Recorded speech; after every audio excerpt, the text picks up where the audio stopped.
लाचारी, बेबसी और अंतहीन दर्द। क्या उस व्यक्ति की पीड़ा की कल्पना की जा सकती है जिसने देश की रक्षा की कसम खाई थी लेकिन परिवार अपनी पत्नी की रक्षा ना कर सका। उसकी बेबसी की कल्पना कीजिए जब उसके घर को आग के हवाले कर दिया गया, उसके फसलों को बर्बाद कर दिया गया। उसके दर्द की कल्पना कीजिए जब दरिंदों की भीड़ उसकी पत्नी के कपड़े नोच रहे थे। पूरे बदन से एक एक धागा उतार देने के बाद भी मन नहीं भरा। सैकड़ों की भीड़ ने हैवानियत की हदें पार कर दी। फिर भीड़ के भेड़ियों ने उसकी पत्नी के साथ गैंगरेप किया। 4 मई को हुए इस दिल दहला देने वाले हादसे का वीडियो सामने आया तो सबकी रूह कांप गई। पीड़ित महिला के पति ने जब घटना की आप बीती सुनाई तो सुनने वालों को सहसा यकीन नहीं हो रहा था, क्या ऐसा हो सकता है।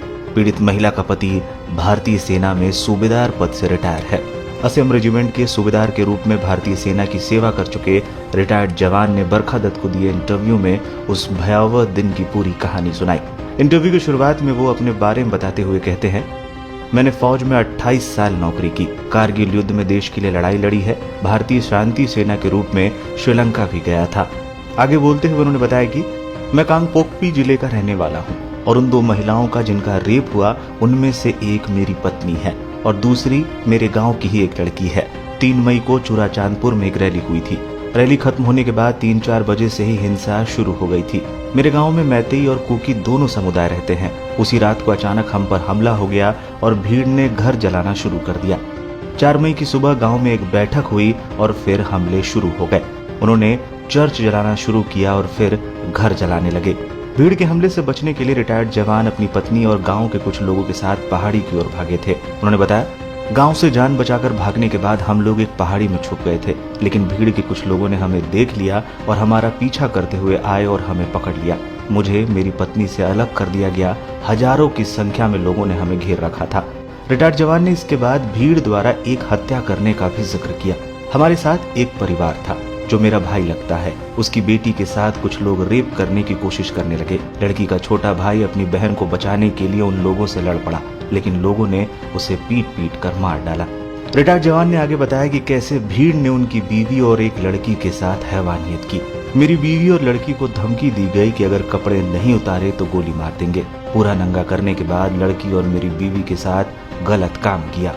इसके बाद पीड़ित ने अपनी बेबसी के बारे में बताया, मैं सपने में भी नहीं सोच सकता था कि कभी कुछ ऐसा होगा।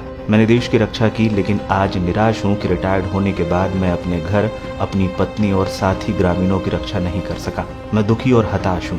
मैं चाहता हूँ कि उन लोगों को कड़ी सजा दी जाए जिन्होंने घर जलाए और महिलाओं का अपमान किया है।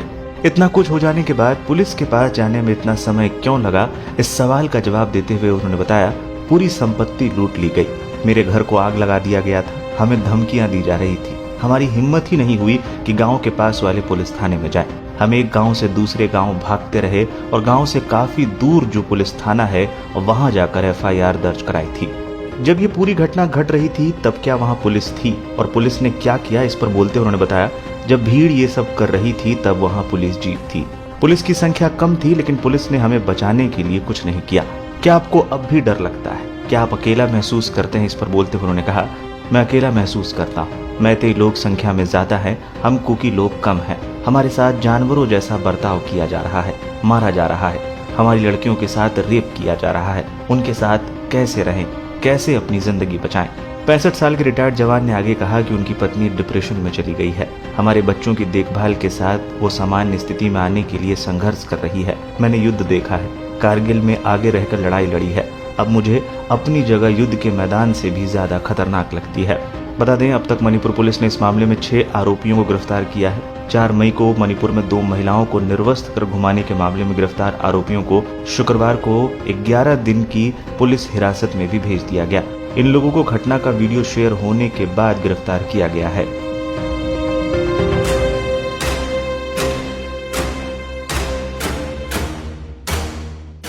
जय हिंद साथियों, नमस्कार। एक बार फिर से स्वागत है आपका द आरक्षक टीवी टाइम्स नेटवर्क के लखनऊ ऑफिस से मैं लाइव हूँ।